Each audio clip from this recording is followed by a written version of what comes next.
Hey, Hassa from Hassa Reviews here for another request. So, if you were to ask me what are some of the funny, what are some what sort of things shaped, were basically comedic influences to me, like, people, things that, just always make me laugh.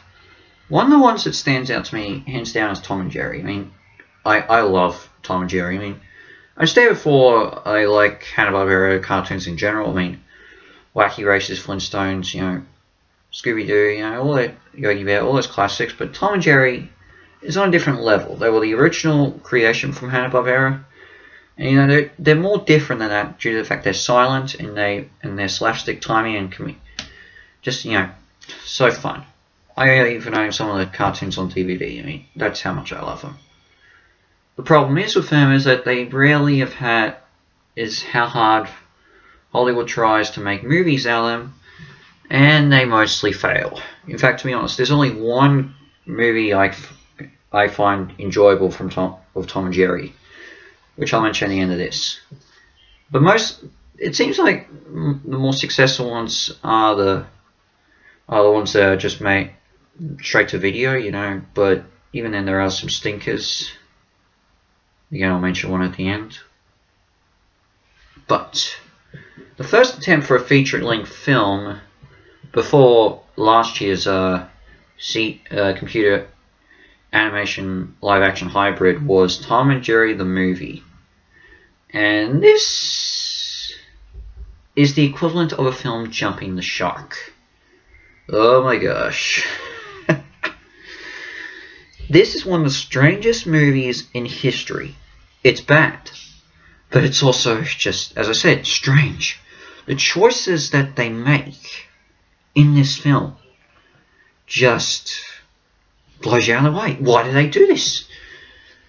So let's start with the plot. So Tom and Jerry are still basically the same old cat and mouse duo where they hate each other and cause mischief wherever they are. But at the start of the film, Tom's owner is ready to move. Tom's owner is moving away, and Tom and Jerry get left behind due to them hating each other. Their house gets bulldozed to the ground the following day, and that basically leaves them homeless and without any food or shelter. This is probably the best moment of the film where they're trying to work out whether to help each other or not while looking for someone to stay and eat, It's all without any dialogue, and it's just them just emoting. Even then, you do hear a bit of a laugh and, from Jerry and a bit of a scream and an ouch from Tom, but, that's basically what you would normally get from them in the cartoons, outside of a few scenes where they whisper at each other. But then it all goes downhill when they meet a stray dog and a flea who convince them that they have to work together as pals and in order to survive out there in the bigger world. And then we hear them talk. Now look, it makes no sense why they talk. And I mean, they don't talk in any of the cartoons outside, as I said, Tom yelling, and occasionally you hear Jerry whisper to him. That's all you get. And even then, the voices that they chose. Now, let me start by saying Richard Kind and the late Dana Hill are decent actors. They've done good voices in before. I mean, Kind is well known for appearing in Pixar movies like A Bug's Life and Inside Out. And Dana Hill, before she passed away, was the voice of Max in Goof Troop. But they don't make any sense for these two characters. I mean, I don't see, with Richard Kind as Tom, I don't see him as Tom, as him matching William Hanna's screams as Tom. And I don't know who played Jerry in the cartoons, but when he whispered, but I don't. Dana Hill, I mean, I don't know. I don't know if it sounds right for Jerry to be, that have a young boy's voice, considering he's more around the same age as Tom, as more of a teenage cat or adult cat, so adult teenage mouse or adult mouse. I don't see him as a little kid's voice, but I don't know. Of course, and then of course we hear them sing. As if hearing them talk is enough. They sing. I'll discuss the songs later. After the flea and the dog disappear, they meet a stray orphan girl who's run away from her abusive foster aunt. Tom and Jerry convince her to go back, but the aunt is still bad. All she's obsessed is with money, with help from her father's adoptive father's lawyer, and the girl thinks her father's dead. He's actually alive. Tom and Jerry find out about this, but they get caught, so they end up getting shipped. So the aunt ships them to a veterinarian who wants to euthanize them. And they meet up with the dog and flea again, who helped them get back with the help of Droopy. Honestly, I will admit, Droopy's cameo and hearing Don Messick return to play him is alright. And then they go get the girl. They escape from the aunt's house. The aunt tries to get them back by offering a massive reward.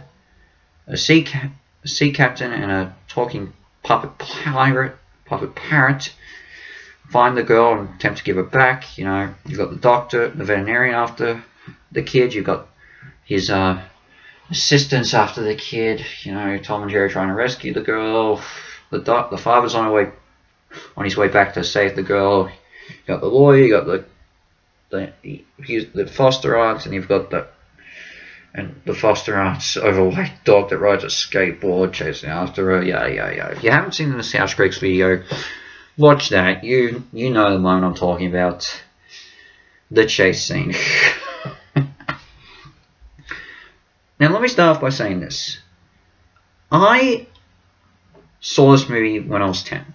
And for what it is, I didn't mind it. I thought it was okay. The advertisement said Tom and Jerry were going to talk. And I don't know. Look, I'm not the biggest hater of Tom and Jerry talking, but they got to have appropriate voices. It's got to be established in it.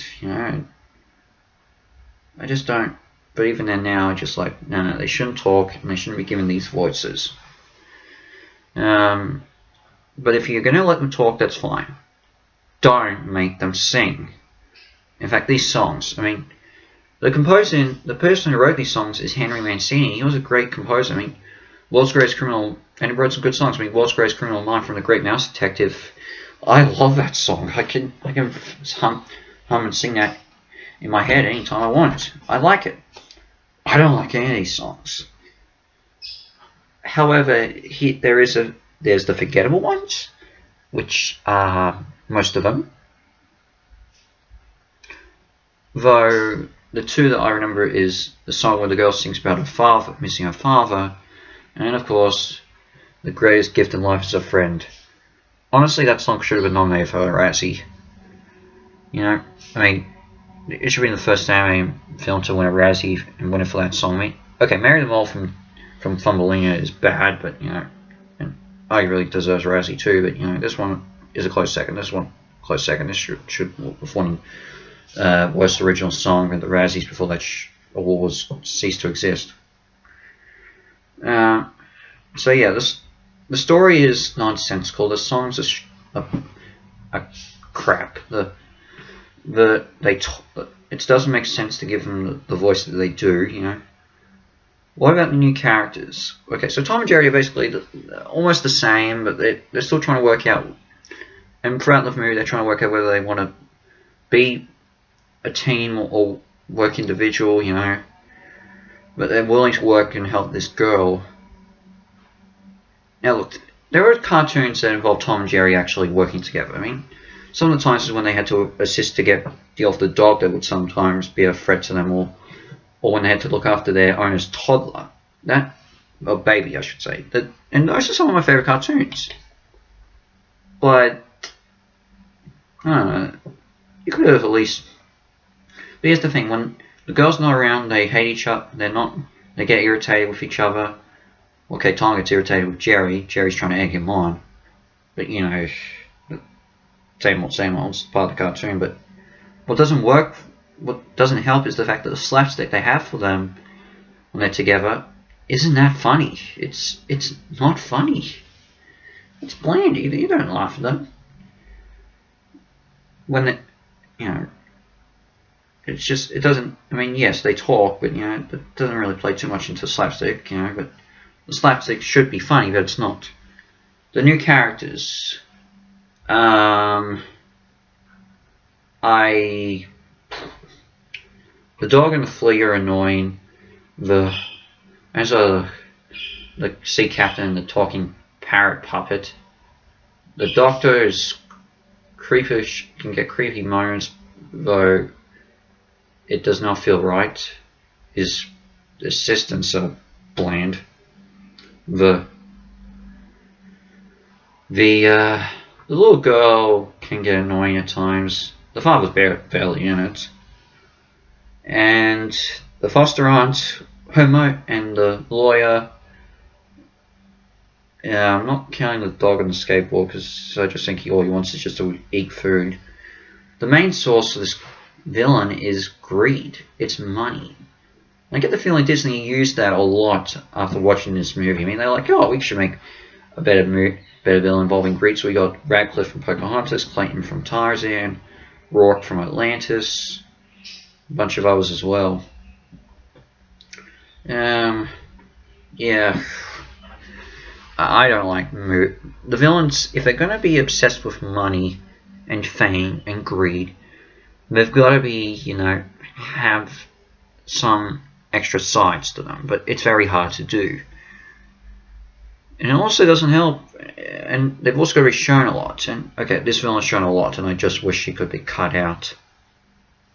I don't know why I brought that up. I'm not even talking about Ace Attorney. Apologize to Ace Attorney here. If I ever do a video on the Ace Attorney series and I talk about Christoph Gavin, yeah. And yeah, as I said, that's the worst of it. I mean, granted, the animation is okay, but it's not perfect, you know. And there are some, you know, some decent moments. As I said, I like the scene with the moments where Tom and Jerry are trying to work out whether to work together or not, as they look for a new home and look for food before the dog and the flea show up.